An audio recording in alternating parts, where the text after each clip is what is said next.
paz, meus irmãos.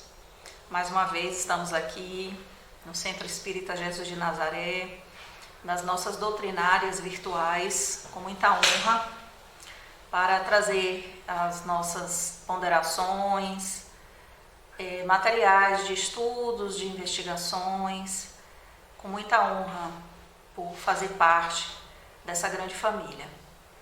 Hoje vamos trazer um tema que aflige muitos de nós, espíritos de provas e expiações, que é o assunto da solidão.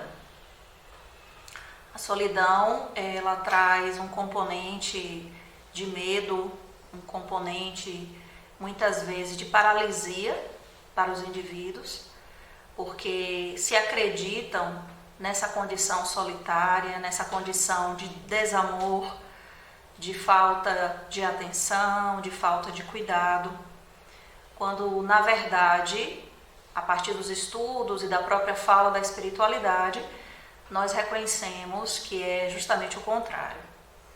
A solidão, ela é um fenômeno que existe em virtude da contração da nossa consciência. Então, aliado a esse tema solidão, nós não poderíamos deixar de falar sobre a solitude, que é o contraponto dessa sensação, desse sentimento que tanto nos aflige. Então, no campo da solidão, nós observamos o quanto que há medo, a autorrejeição, baixa autoestima, porque o indivíduo ele acredita que é merecedor desse lugar. Mesmo que ele tema, mesmo que ele clame aos seus, que não permita ficar só, mas ele, no campo interno, nesse campo mais inconsciente, ele acredita ser merecedor dessa condição solitária. Então, a solidão ela vai trazer um estado de muita negatividade para a mente, né, para a nossa mente, para a nossa psique. Essa falta constante do outro ou de algo que o indivíduo não sabe nominar. Consequentemente, ele vive fora do seu centro, do seu alinhamento com a verdade essencial da sua alma. E isso vai gerar dependência, vai gerar também os aspectos da exploração, das relações abusivas, hoje propaladas as relações tóxicas, e com isso gerando relacionamentos arruinados, relacionamentos difíceis, dificuldade de abertura para o campo afetivo profundo, e muitas vezes até as situações, como nós vamos ver aqui, dos adoecimentos mais significativos. Então, quando se fala em solidão, nós temos um grande autor que trata sobre esse assunto com maestria e com sensibilidade, que é o Osho. Ele vai nos dizer, quando você se move por causa da sua solidão, cairá num relacionamento com alguém que está na mesma situação. Porque nenhuma pessoa que esteja realmente vivendo sua solitude se sentirá atraído por você. Sempre que você se move por causa da solidão, encontrará uma pessoa do mesmo tipo, encontrará o seu próprio reflexo em algum lugar. Dois mendigos se encontrarão, duas pessoas infelizes se encontrarão.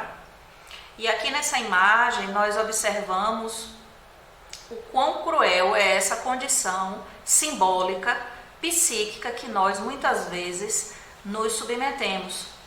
Essa condição de pedir ao outro afeto, de clamar ao outro por algo que ele também não tem.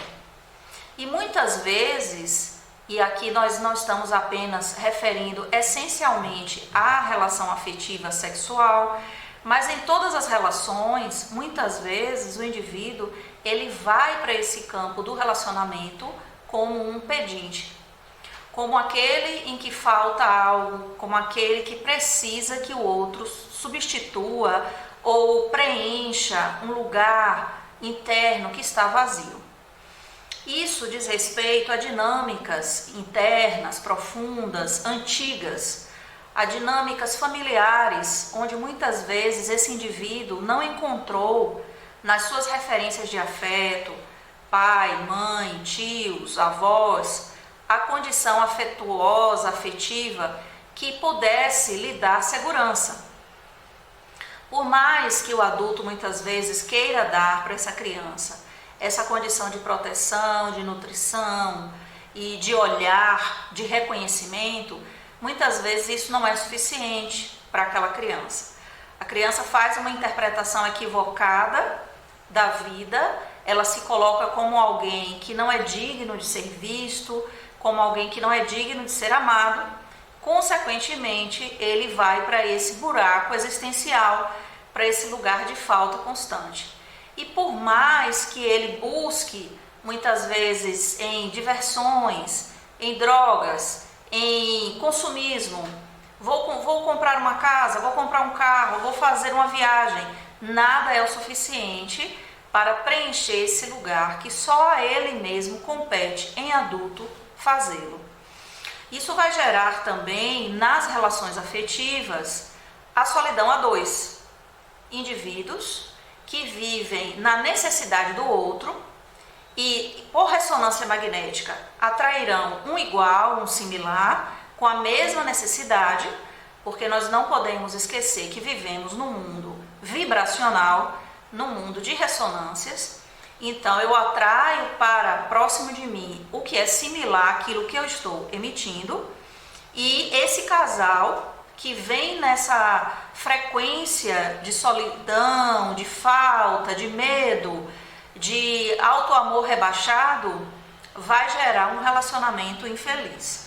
Um relacionamento baseado em defesa, porque ele muitas vezes acredita que se ele abrir o seu coração dentro dessa perspectiva amorosa, ele poderá ser traído, ele poderá ser ferido, ele poderá ser machucado, assim como em algum evento do passado possa ter acontecido com ele. Por isso, nós vemos na nossa sociedade pessoas casadas, pessoas em relacionamentos insatisfatórios, infelizes, onde elas não conseguem se liberar daquele relacionamento, simplesmente por um apego, por uma necessidade do outro, por uma necessidade daquela situação que foi construída dentro daquele relacionamento. Mas ao se investigar, se percebe que aquele relacionamento já se findou há muito tempo, não existe mais afeto, existe apenas um fenômeno de acomodação, uma pseudo-segurança dentro daquele seio familiar. Então isso vai gerar um adoecimento emocional, isso vai gerar uma insatisfação diante da vida e, consequentemente, um afastamento físico e emocional desses pares. E isso gera as doenças sociais que nós vemos hoje na nossa sociedade, onde os indivíduos, nessa insatisfação domiciliar, relacional, no trabalho, na sua vida como um todo, esses indivíduos vão para situações limites, situações onde eles acreditam não poder mais trazer algum nível de significado. Isso também pode gerar relações abusivas, indivíduos mais fragilizados, como nós concebemos, fragilidades egóicas, ou seja, os centros de consciência fragilizados, pouco edificados numa estrutura de personalidade mais agressiva, atuante na vida e que gera a dependência do outro. Então, também por um fenômeno do passado, por situações familiares do passado, onde ele pode ter sido subjugado, humilhado, pouco valorizado, ele reconhece que ele faz realmente ressonância com essa estrutura que ele acreditou, e ele acaba no futuro sendo um adulto com esse tipo de comportamento, onde ele vai se deparar com figuras tal qual ele teve na infância, que vão também subjugá-lo, muitas vezes em relações afetivas que chegam nas revistas, nos jornais, na televisão, nos feminicídios, por exemplo, onde aquela mulher se submete a um relacionamento abusivo, agressivo, e muitas vezes criticada pela sociedade como alguém que apanha e gosta, mas na verdade isso faz parte de um processo muito mais profundo, de um processo onde ela se sente incapaz de sair daquele relacionamento, como se a única fonte de prazer possível para ela fosse a partir daquele relacionamento abusivo, e isso gera as tragédias que nós acompanhamos. Então esse processo da solidão, esse processo do não reconhecimento de si pode levar essas pessoas a procurar situações muito complexas que geram fatalmente os transtornos afetivos. Então nós vamos ver a drogadição, por exemplo. A drogadição ela é um fenômeno que dificilmente ela vai ser dirimida da nossa sociedade se nós não trabalharmos o indivíduo essencialmente, se nós não trabalharmos esse indivíduo na sua base psíquica. Não adianta eu combater o efeito sem olhar a causa. Não é? Eu preciso ressignificar essa causa. O que é que leva o indivíduo a buscar as drogas, seja ela de que nível? Do álcool, do final de semana, até as drogas ilícitas. O que leva esse indivíduo a buscar esse dispositivo de fuga da realidade? O suicídio é um outro fenômeno muito presente na nossa cultura, na nossa sociedade, no nosso planeta como um todo, que está aí dizimando famílias, dizimando vidas que poderiam estar aqui em progresso espiritual e que optam por essa atitude, por desconhecerem a realidade do mundo espiritual, por se acreditarem apenas nessa realidade agora, dessa personalidade do agora, quando na verdade vai levar esse ser a uma condição muito mais penosa, muito mais complexa no futuro. Os processos de isolamento também são muito comuns. Nós percebemos isso mais presente nos grandes centros urbanos, onde indivíduos têm optado a viverem sozinhos, algumas vezes apenas com animais dentro do seu ambiente doméstico, por dificuldades relacionais.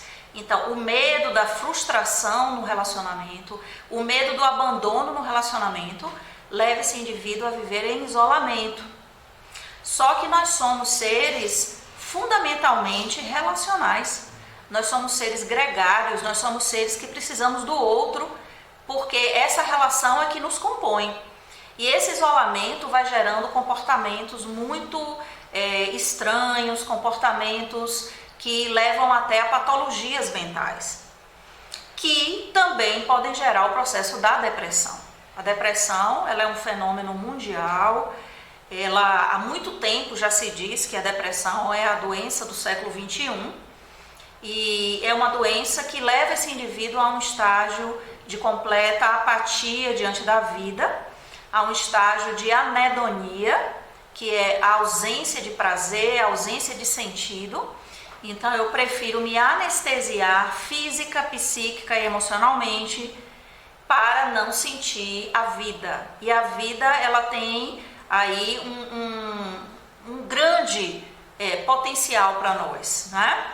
Ela é multi e nós podemos estar na vida de diversas formas. Mas quando o indivíduo ele estagna em algum complexo, em algum trauma, em alguma situação onde ele se sente incapaz de transpor, ele vai recuar. Ele vai entrar nessa condição de entropia, de encolhimento, e isso vai gerar a grande solidão existencial, que pode também levá-lo ao suicídio. Tudo isso que nós vemos hoje na psiquiatria moderna, nos estudos antropológicos, nas relações, sociais, tudo isso está ancorado num grande estudo que a espiritualidade nos traz dessa grande queda consciencial. Então, por que nós nos percebemos nessa condição de abandono? Porque nós acreditamos que a solidão, ela é um elemento que está presente em nossas vidas. Porque, na verdade, quando nós, enquanto espíritos infinitos, contraímos essa consciência na nossa rebeldia, por escolha, nós fizemos essa contração de consciência e chegamos aqui nesse mundo material, nesse mundo tridimensional que nós vivemos. Então, isso gerou essa dificuldade de lidar com as nossas próprias emoções. Então, estar nessa condição é como se nós estivéssemos meio que numa gaiola, sendo que nós somos seres infinitos. Então, imagine, é como se nós convulsionássemos dentro dessa grande máquina que nos oprime, que é a vida material. E é por isso que é necessário que nós abramos o nosso espectro dessa consciência, que nós alarguemos essa conexão com o mundo espiritual, porque só assim nós vamos compreender o porquê dessa sensação de solidão, dessa sensação de que nós fomos abandonados por uma divindade que nos olha de longe, o que não é real. A divindade, ela está em nós estamos imersos no amor divino, mas por contração nós não percebemos isso. Então isso vai gerar essa sensação de abandono, como se eu merecesse viver ao largo das outras pessoas. E isso também gera o quê? Uma grande cisão com a natureza, com o que está ao nosso redor. Então nós temos, por exemplo, o fenômeno da industrialização do planeta. Esse fenômeno trouxe benefícios, mas trouxe grandes malefícios. Trouxe grande toxicidade para o nosso ar, para os nossos rios, para a nossa terra. Então esse distanciamento da essência gera o distanciamento da própria força que é a natureza da nossa casa. E assim como eu me distancio da natureza, acreditando que eu posso jogar um saco de plástico, um saco plástico na natureza e isso não me afeta diretamente, eu faço isso também em relação a mim mesma, em relação ao meu corpo. Porque a grande casa que nós temos, a primeira casa é o nosso planeta e a casa secundária é o nosso corpo. Então, se nós não conseguimos unir, criar um sentimento, uma unidade de todas essas dinâmicas, nós acabamos criando cisão. E nessa cisão nós vamos agredindo a nós e agredindo ao outro. Então os grandes desastres que nós acompanhamos nos telejornais, as famílias que morrem em acidentes por violência, por imprudência nas estradas, a fome que assola a humanidade, os assassinatos que acontecem não só de pessoas, mas de animais, da própria natureza. Tudo isso é em virtude desse distanciamento da nossa essência. Enquanto nós estivermos apartados desse campo que o grande Jung nos chamava de self, esse grande campo self, esse eu interior, esse Cristo interno, enquanto nós estivermos apartados dessa centelha, nós vamos nos sentir em solidão, nós vamos nos sentir em abandono. Então, mesmo que tenhamos um grande anjo guardião, um grande espírito protetor, familiares desencarnados que olham por nós no mundo espiritual e toda a divindade que cuida de nós na coletividade, enquanto nós não reconhecermos isso, nós vamos estar presos nessa mente ainda bastante diminuta que acredita que a vida é separatividade. Então, de contraponto a isso, nós temos a solitude, que é um fenômeno também que nós podemos qualificar de isolamento, mas é um isolamento consciente. É aquele isolamento onde eu parto para a busca de mim mesma, para a busca de mim mesmo. Só nesse silêncio é que eu posso escutar as minhas necessidades, é que eu posso escutar as minhas distorções e que eu posso escutar essa voz divina que ecoa em mim dia e noite. Então, na solitude, há há uma positividade. Esse indivíduo tem um estado mental de encantamento consigo mesmo.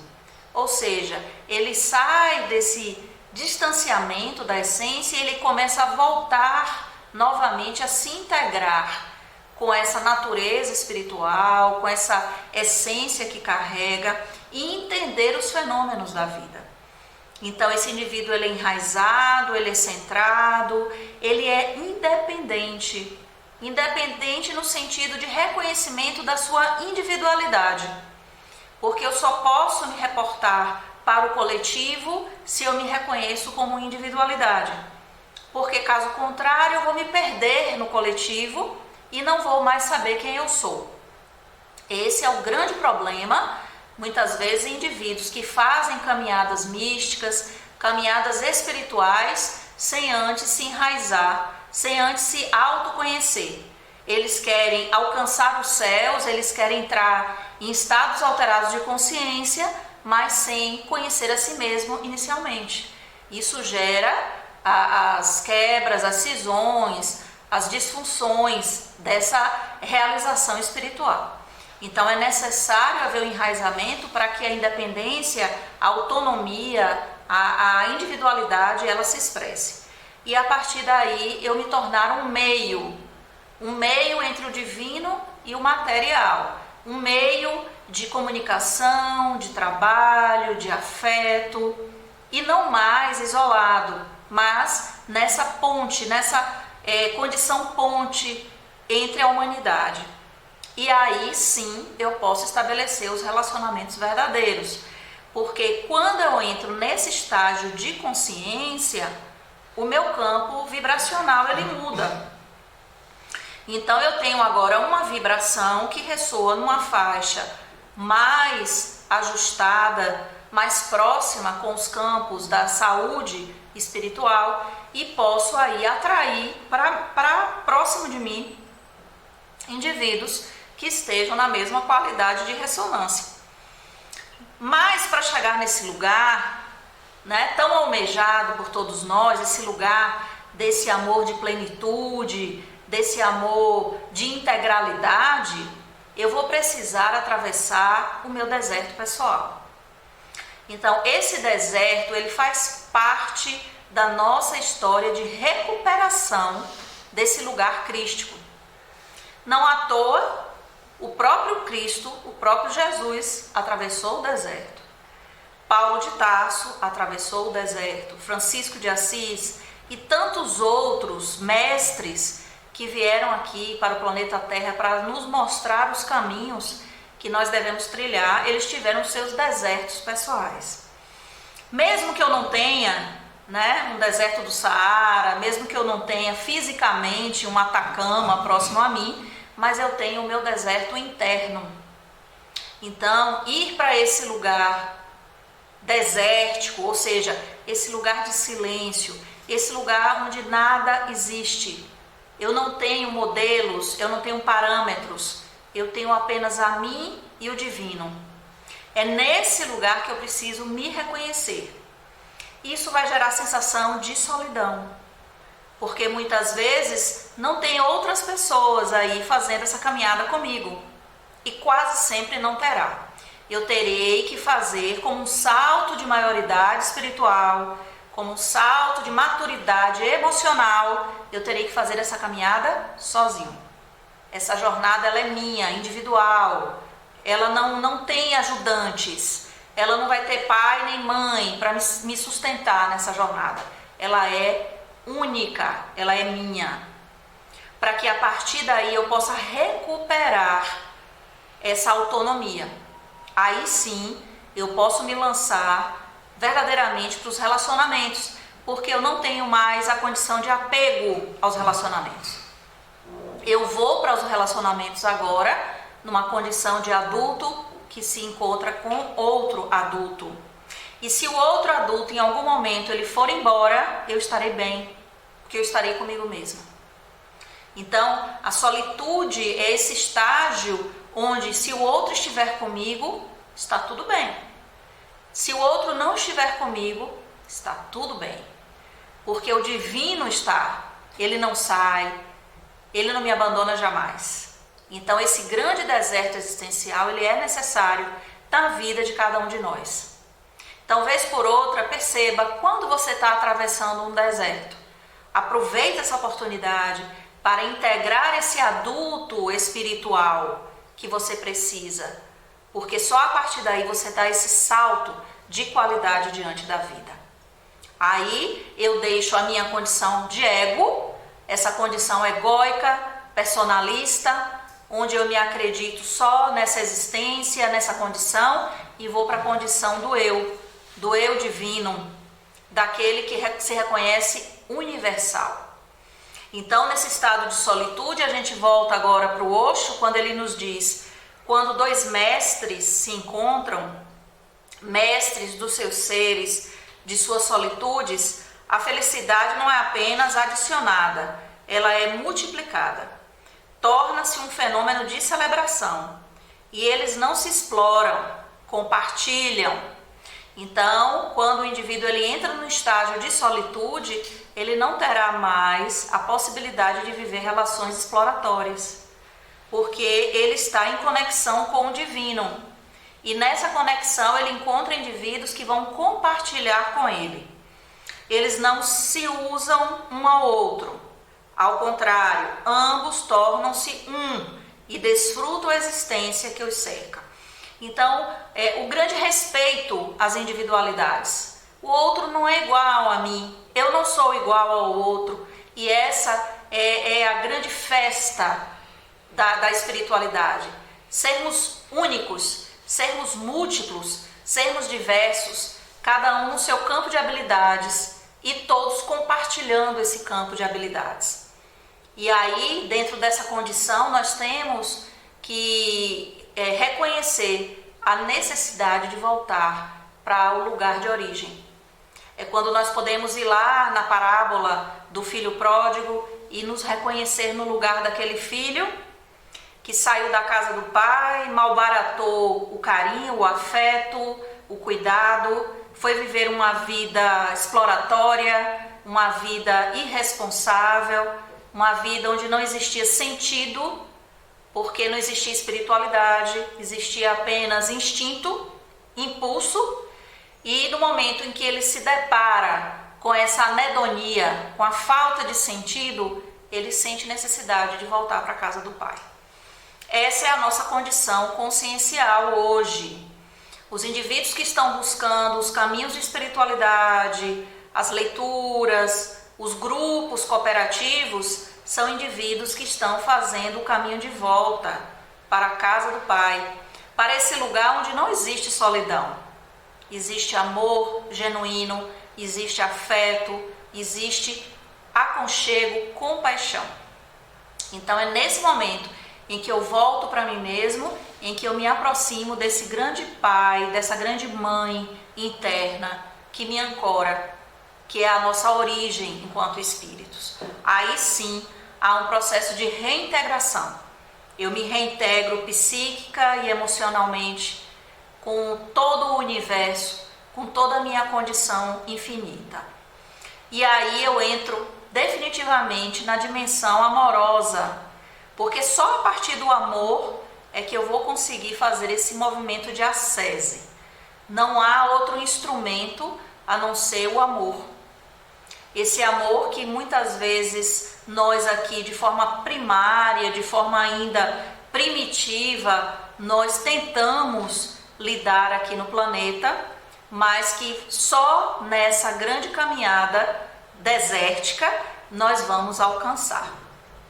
Quando nós estamos aqui no planeta Terra ainda cambaleantes, ainda nos estranhando nos movimentos dos relacionamentos, nós estamos nessa dimensão amorosa que nós podemos qualificar como a dimensão porneia. É a dimensão do amor somático. É aquele amor que precisa de contato, é aquele amor que precisa de uma nutrição física, de uma nutrição emocional intensa. Então nós chamaríamos daquele amor que o bebê tem necessidade da mãe. É aquele amor de completa devoção, de completo apego, de uma relação de simbiose profunda.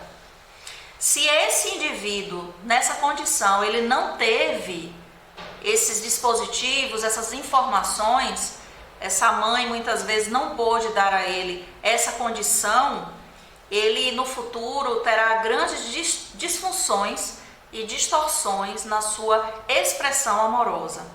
E aí nós podemos dizer que um bebê faminto é pornografia, porque o indivíduo que não teve as suas necessidades basais preenchidas, ele vai para as condições de aberração, como se essas condições pudessem dar a ele o gozo, o prazer que ele não teve na condição ainda de bebê. Numa outra condição, numa outra dimensão amorosa, nós vamos ter a dimensão eros, uma dimensão de amor psíquico. Aí nós já migramos para um campo mais adolescente, onde você projeta imagens de afetos antigos em pessoas que chegam na sua vida. Normalmente, as pessoas que nós nos deparamos na vida adolescente, adulta, são indivíduos conhecidos nossos, mesmo que nós estejamos diante de uma pessoa que nós nos deparamos pela primeira vez. Mas energeticamente e projetivamente, aquele indivíduo ele nos é conhecido. E por isso nós nos sentimos atraídos por ele. Mas ainda é uma dimensão muito imatura de relacionamento. Porque eu projeto aquele outro que foi um afeto do passado nesse outro. E quero que esse indivíduo do agora haja comigo como o do passado agiu. Ou seja, eu quero que o meu namorado e o meu amigo haja comigo como meu pai agiu ou como minha mãe agiu. E aí nós vamos nessas forças projetivas gerando relações disfuncionais, relações de apego, de exigência e de julgamento. Quando nós conseguimos migrar para uma outra dimensão amorosa, aí nós temos o amor filia, que seria um amor noético. Esse amor que ele está fora desse campo mais do apego e da identificação projetiva. Porque no campo noético, nós vamos lá nos nossos arquivos de profundidade, lá nos nossos arquétipos, nós vamos resgatar as nossas matrizes psíquicas. Então, nós temos condições de viver relacionamentos de maior profundidade. Nós poderíamos dizer que no campo romântico seriam as almas gêmeas, aqueles indivíduos que ressoam num campo de amorosidade e são capazes de trocar afeto num lugar de respeito, de segurança, de complementaridade. Não é que a alma gêmea seja uma metade, são inteiros que se complementam, que trocam atitudes, afetos, concepções da vida. Então, é um amor muito mais seguro e muito mais maduro. Numa outra dimensão, nós teríamos o amor ágape. Esse, um amor pneumático, mais distante ainda da nossa condição consciencial do agora, porque esse é o amor crístico. O pneuma, né? A alma, esse é um amor integral, é um amor que não separa por castas. Eu amo minha família, mas eu não amo a do vizinho. Não, eu amo a humanidade, eu amo as pedras, eu amo as estrelas. Esse é o amor ágape. Então, nesse deserto existencial que nós vamos caminhando, nós vamos palmilhando essas dimensões amorosas, até chegarmos nesse amor ágape, nesse amor que compreende que eu e o todo somos um. Nós não estamos separados.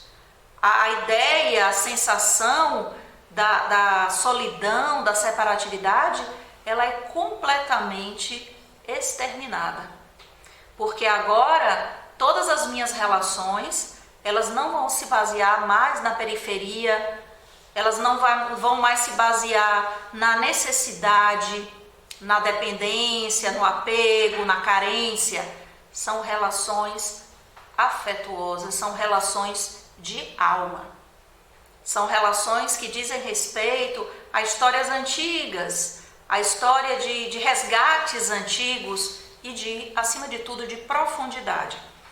Então, são dois seres que se olham, que se reconhecem como individualidades, são dois seres seguros dessa condição de amor, dessa condição de troca, dessa condição existencial de infinito, de infinitude, de poderem perceber que uma força maior, um Deus maior os ancora. Então, a solidão, ela não tem mais repercussão, porque independente de eu estar ou não com o outro, eu estou com a divindade, eu estou imersa nesse grande manancial divino. Então, o nosso desejo de nos unirmos a outra pessoa, aos grupos, às coletividades, é o reflexo dessa necessidade espiritual latente de nós vivenciarmos a unidade. É uma necessidade de retornarmos à fonte original de nossa criação. Então, quando nós chegamos a essa condição de entendermos a unidade, o eu e o outro, o eu e a grande, comunidade espiritual de outras galáxias, de outros planetas, de outros sistemas que existem e que eu me percebo tão distante deles, eu me percebo tão longe, eu me percebo às vezes tão longe do meu parceiro, da minha parceira, eu me percebo tão longe do meu irmão. Imagine de outras galáxias, de outros sistemas, de outras realidades. Isso tudo desaparece, porque agora nós somos uma unidade, nós somos um todo, e nesse todo eu posso me dissolver. É o grande oceano, é quando o Osho também nos fala, é quando a gota se percebe oceano, e quando ela se percebe oceano, ela vai com segurança. Então, dentro disso, olhemos para as nossas necessidades ainda com carinho, mas olhemos também com maturidade, olhemos para as nossas incertezas, para os nossos apegos e percebamos o quanto que tudo isso é apenas um estágio consciencial, tudo isso é apenas um estágio evolutivo. E quanto mais eu me perceber, quanto mais eu me reconhecer, quanto mais eu me estudar interiormente, mais saltos eu darei, mais rapidamente eu chegarei a essa unidade com o divino. Que Jesus nos abençoe, que o grande mestre nos inspire e que estejamos sempre na ressonância do eu e tu somos um. Gratidão.